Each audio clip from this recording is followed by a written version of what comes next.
micoota naaf waa godhee jee yoo dubbatees haqa qaba. Dubbatullee rakkoo hin qabu. Humaa yoo dubbateellee sin arrabsin.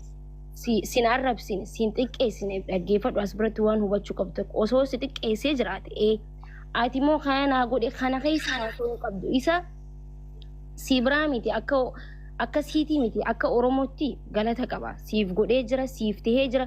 Osoo si dubbate namni waan takka si godhee si tumullee jechuu.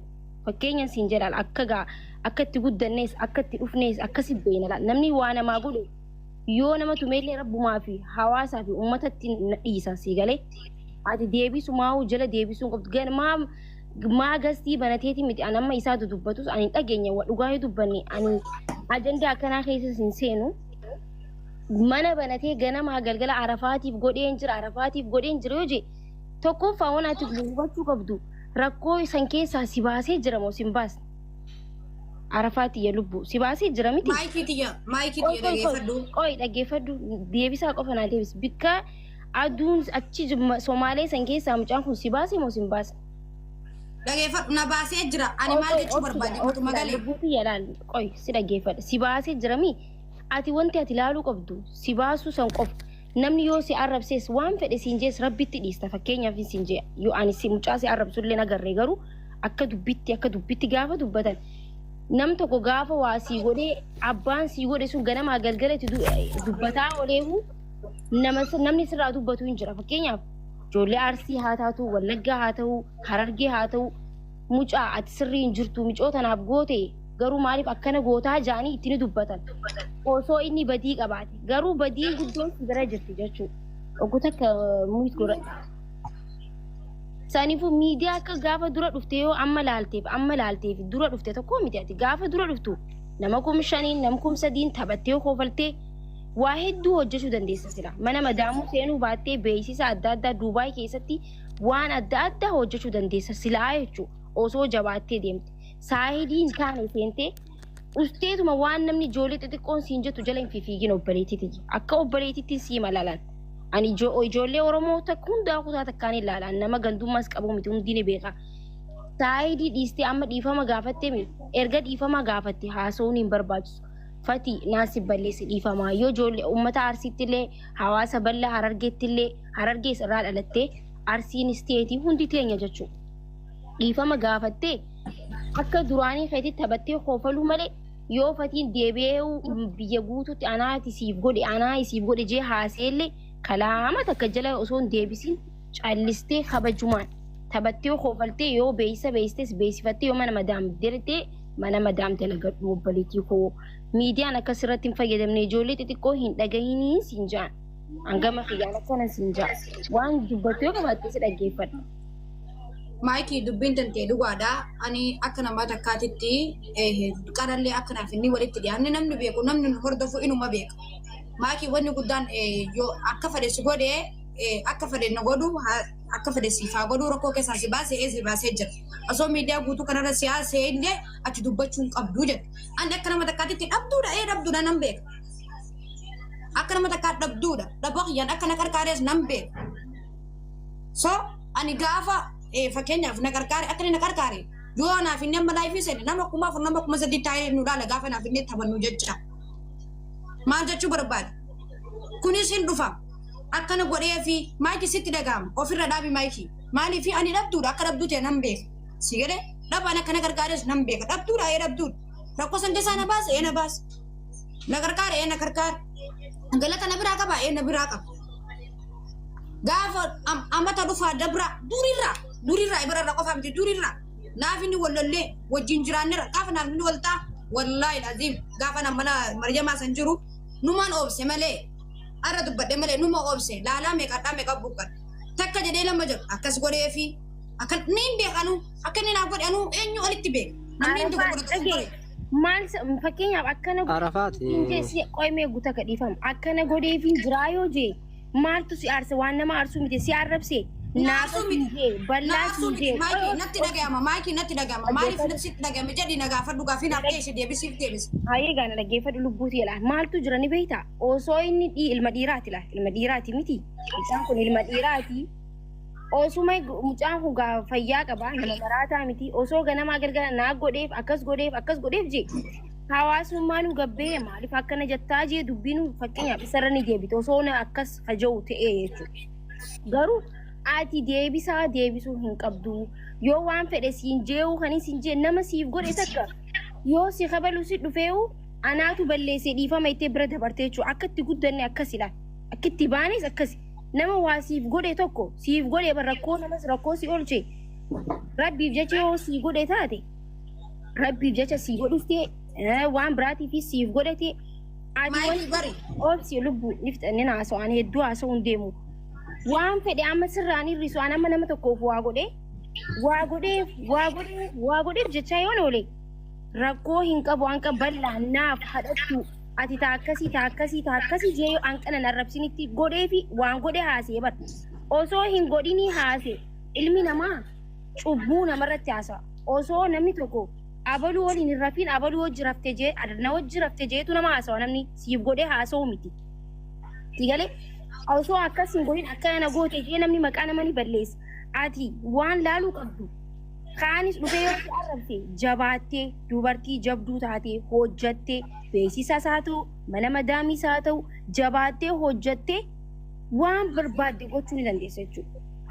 Namni gaafa dalagatee zannaxee of tahee deeme abbaan tokko itti dubbatu yoo ijoollee xixiqqoo ol galchiteetuma ganda namaa kaanis dhufee ganda namaa arrabsa kunis fatiin akkas nuti waasii godhu nuti waa akkas hawaasa irraa dhalattees kabaji ijoollee arsiitis kabaji oromoo kutaa 11 ija tokko laali gandummaa dhiisi akka ija tokko laaliti jabaadhu namni tokkummaa qabatee deeme hin kufu hundi si bira dhaabbata hundi si hojii dhaabbata dhageesseemi hawaasa irraa dhalattee illee hin xiqqeessin maaliif hawaasni ati irraa dhalattee baate nama waa godheefis ni beeka nama waa kenneefis kabajaa beeka waa hedduu beeka jechuudha hawaasni ati irraa dhalattee kanaafuu haadhoo koo jabaadhu ijoollee xixiqqoo ilaalin nama laal dubbiin gaafa nama dhufte abbumaatu gabaabsaa itti oromoon galatoomaa dhiifama naatu balleessi jettee dubbii gabaabsu akkasin goone akkastu ta'e dubbii dheeressitee gandaan namni akka wallalu namni akka waliin godhuu hin barbaachisu dubbii gabaabsuu ka danda'u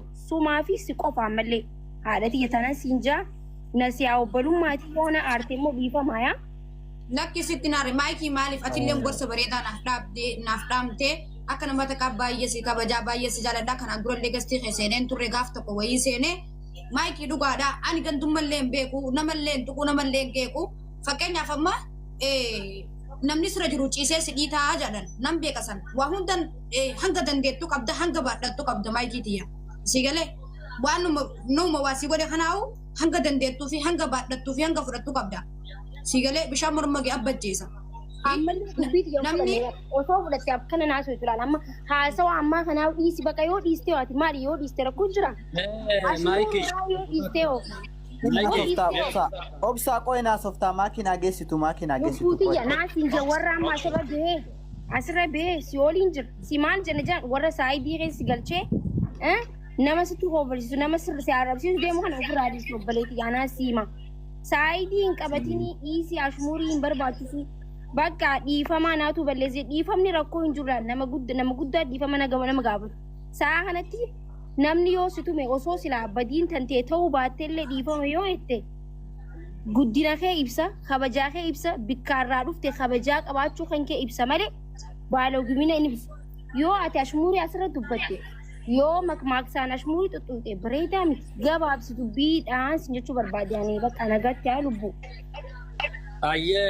Maaki warri jaalatan tokko obsaa ina softa obsaa amma ufte tartiiba kee eegina softa wanni kuni tartiiba qabaachuu qaba obsaa isi arafaat maal goota seeta laal tokkoffa ifama gaafatuun kee beekumsa nama beekatu ifama gaafataa amma tartiiba na caqasii yoo si ta'e tartiiba gootee si muze salaam alaikum maal goota arafaat nasara hotugal nasara nagal tukoy nasra lenin galtin bakka disa dubbin dumatee jira amma dubbin dumatee jira disa maaki Arafat ila la dubbin dumatee mitin garuu obsa agasti wayi kheza sergee ture ani namayyuu kana arramsallee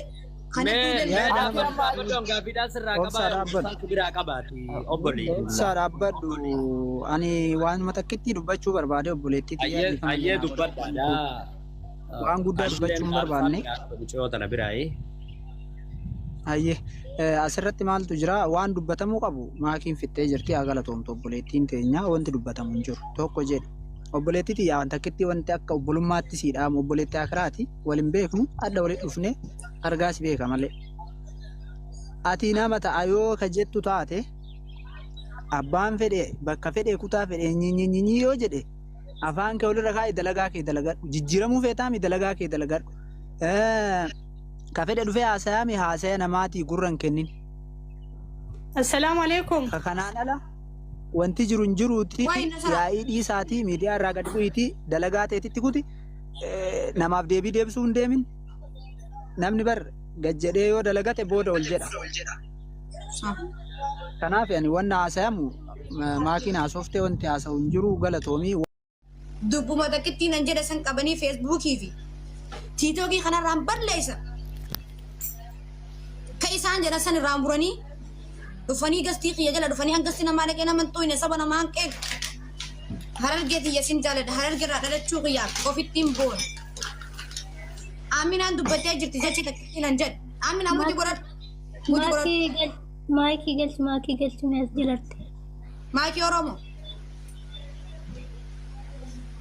Maayikiin maal goote asirraa isee miti nama biraati. Mee? Isee miti faroofaayidii isirraa qabanii. Ati dabaree namaan kennituuf maa bichaa haasofta. Dabaree akkamittiin kan qoy hanga yoomin kanaan doorsifama dabaree isiniif kan qoy dabaree isiniif kan dhageeffadhu.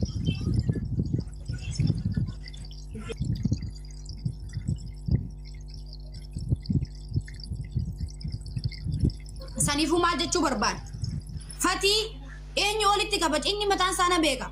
Isin na beektan Oromoo namni dubbisa beeku jettee Oromoon fuuli namaa kunu kitaaba yoo namaa dubbifamee jettee Oromoo.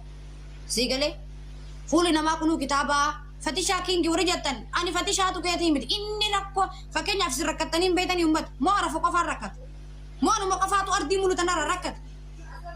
Uummata namni miskiinummaan turedha hin dhiqamti. Namni rakkoo keessa beetuma bal'atti ba'a moo anuma qofa moo faashina hin jirreen baase moo taarika hin jirreen baase moo ofiisiin gaafachuun kiyyaas yoo arrabu matee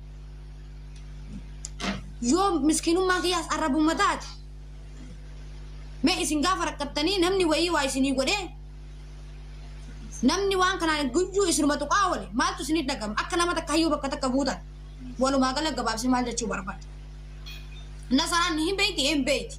Fatii kana caalaa si jammar fooloo walirraan qaban.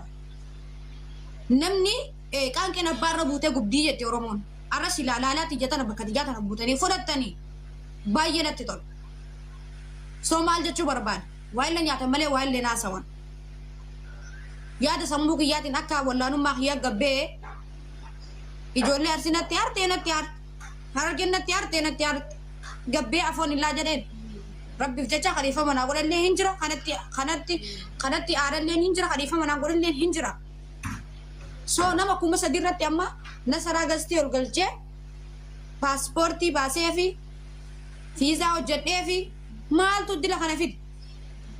Qoy namni rakkatee hin jiru. Namni hundi rabbumaaf jechaan gargaare numa jala. Rabbi jechaa gaafa nama gargaara. Nama dhiisuu qaba nama dhiisuu qaba. Waan rabbiif jechaa godhe sanuu balleessee bara. Waanuma qoy namni rakkatee hin beeku. Addunyaa tanarratti anuma qofaan rakkataa. Namayyuu rakkoo keessa